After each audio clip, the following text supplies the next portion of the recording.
Good morning students. Welcome back to your computer class. In your last to last class, I have given one homework which I forgot to discuss in my last class. That was a function overloading program. So today we will solve that program. I hope all you have done that program. Just check your program with my solution. So let's start. So this is the program which we will solve today.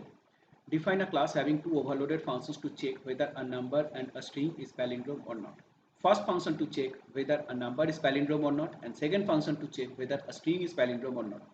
And in the class we will include one main function also to create an object of the class, and we will call this above functions to check a number is palindrome or not and a string is palindrome or not. So let's start. So this is BlueJ. One blank file is there. I have written only class name. So at first we will write the void palindrome function to check a number is palindrome or not. Void palindrome int n. This is the number which we will check.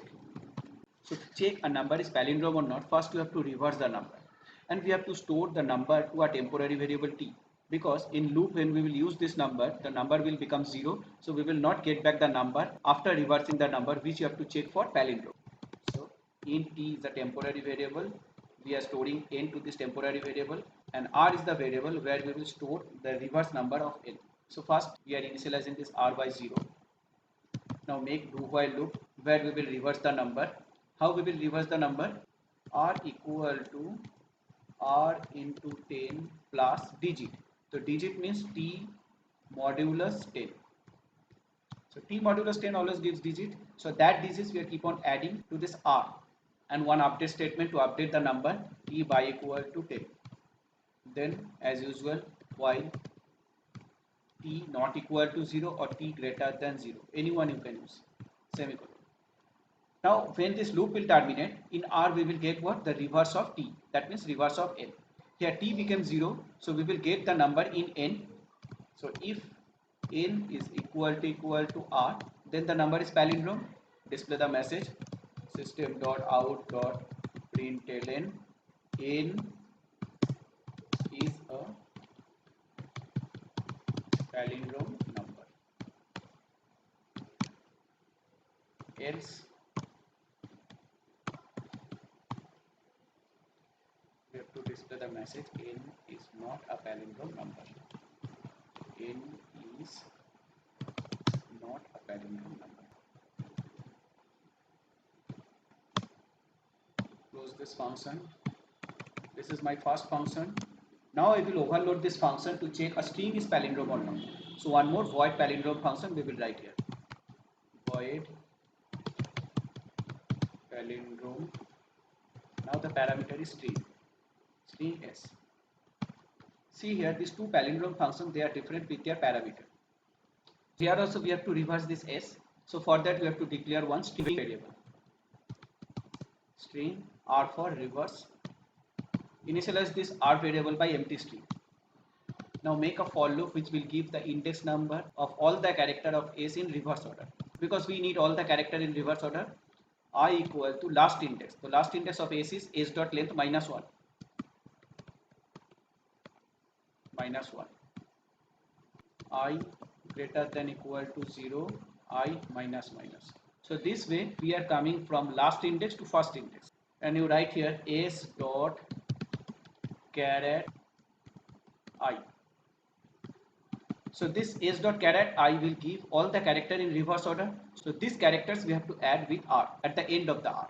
R equal to r plus. So this plus will act as a concatenation operator to concatenate the character with the string. So when loop terminates, we are getting what? The reverse of s in r, which you have to check whether they are same or not. If s equal to r, but this we cannot write because both are strings. Strings cannot be compared using equal to operator. For that we have one function called equals, or we can use equals ignore case, because we don't know all the characters of the string are in capital or in small or in mixed case. So s dot equals ignore case and pass r here as parameter. Then display the same message. Let me copy this, we will not write it again. Here only we have to change n by s. S is a palindrome word.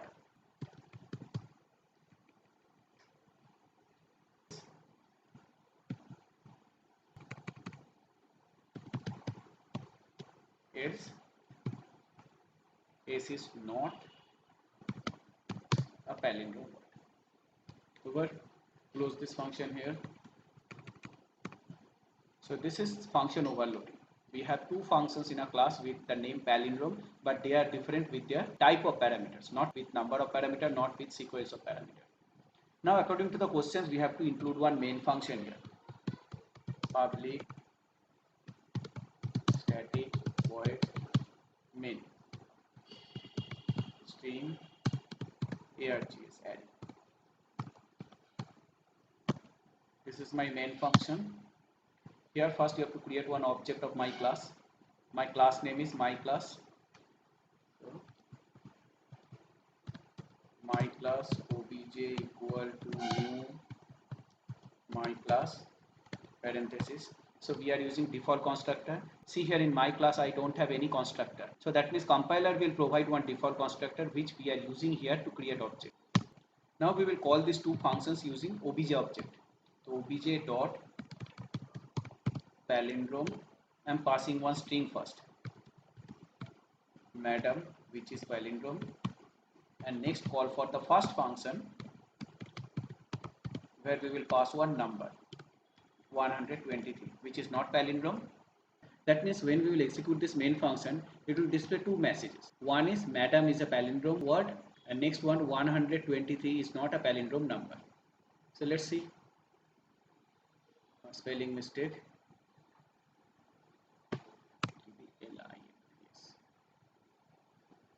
One more mistake I have done. Here it will be plus. This is due to my keyboard problem. No syntax error. Now let me execute this program. Right click on it. We will not select this first option to create object because we have main function. So we will call the main function only, and in main function the code is there to create object to call the functions. So call the main function, click on OK. So it is displaying madam is a palindrome word. And for the second call, which is for first function, it is displaying 123, which was the first number for the first function, is not a palindrome number. Now we will change the value. Now in this first call, we will pass a non-palindrome word like our school name. And for second call, I will pass one palindrome number like 181. Compile it, close, execute the program. See here, BSN is not a palindrome word. 181 is a palindrome number.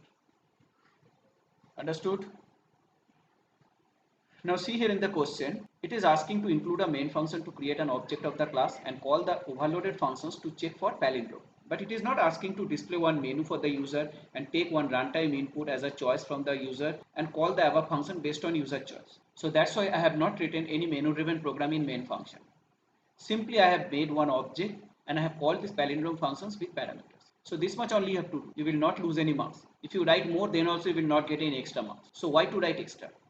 Okay. So we have solved the overloading program. Now in our next class, we will solve the last day's program, which was constructor program. So till then, bye. Have a nice day.